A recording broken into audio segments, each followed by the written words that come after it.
Yes, Mustafiz মেহেদীর অগ্নিজোড়া বোলিংয়ে তৃতীয় টি-20 ম্যাচে শ্রীলঙ্কার কলিজা দুই টুকরো করে দিল বাংলাদেশ। সিরিজ নির্ধারণী তৃতীয় টি-20তে বাংলাদেশের বিপক্ষে আগে ব্যাট করতে নেমে 7 উইকেট হারিয়ে 132 রান সংগ্রহ করেছে শ্রীলঙ্কা। বাংলাদেশের হয়ে দারুণ সফল ছিলেন স্পিনাররা। মাত্র 11 রান খরচে 4 উইকেট শিকার করে ক্যারিয়ার সেরা বোলিং করেছেন শেখ মেহেদী হাসান। টস হেরে ব্যাট করতে নেমে পাথুম নিশাঙ্কা এবং কুশল মেন্ডিসের ওপেনিং জুটিতে এক ওভারে চলে আসে 14 রান। প্রথম ওভার শেষে কৌশলকে ফেরান শরীফুল ইসলাম। পরের ওভারে গোল্ডেন ডাক মেরে সাজগড়ে ফিরে যান কুশাল পেরেরা। তাকে ফেরান শেখ মেহেদী হাসান। এক প্রান্তে ধরে খেলতে থাকেন পাথুম নিশাঙ্কা। কার্যকরী ব্যাটিংয়ে কিছুটা রানও তুলেছেন। 4 নাম্বার দিনের চান্দিমাল অবশ্য সুবিধা করতে পারেনি। 5 বলে 4 রান করে বিদায় নেন চান্দিমাল।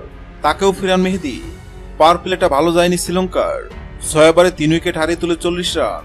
পাওয়ার প্লের পরে বিদায় নিয়েছেন লঙ্কান অধিনায়ক চারিতা শ্রীলঙ্কাও। 8 বলে 3 রান করে বিদায় নেন শ্রীলঙ্কা।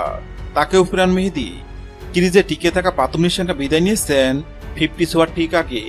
39 বলে 46 রান করা নিশাঙ্কাকে বিদায় করেছেন সেই শেখ মেহেদী।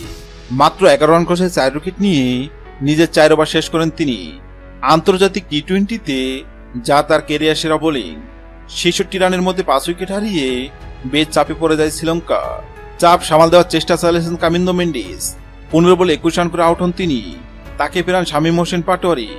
শেষ দিকে লড়াই চালিয়েছেন দানুশ সানাকা। 25 বলে 35 রান করে অপরাজিত ছিলেন সানাকা। নির্ধারিত 20 ওভার খেলে 7 উইকেট হারিয়ে 132 রান সংগ্রহ করে শ্রীলঙ্কা। শেষ ওভারের শেষে 22 রান। বাংলাদেশের 4 উইকেট শিকার করেন শেখ মেহেদী। একটি করে উইকেট শিকার করেন শরীফুল ইসলাম, মুস্তাফিজুর রহমান এবং শামীম হোসেন পাটোয়ারি। হ্যাঁ দর্শক, আজকের ম্যাচে মেহেদী এবং মুস্তাফিজের বোলিং আপনার কাছে কেমন লেগেছে অবশ্যই কমেন্ট করে জানাবেন। ভিডিওটি ভালো লাগলে লাইক দিবেন এবং সাবস্ক্রাইব করে আমাদের চ্যানেলের সঙ্গে থাকবেন। ভিডিওটি দেখার জন্য আপনাকে অসংখ্য ধন্যবাদ।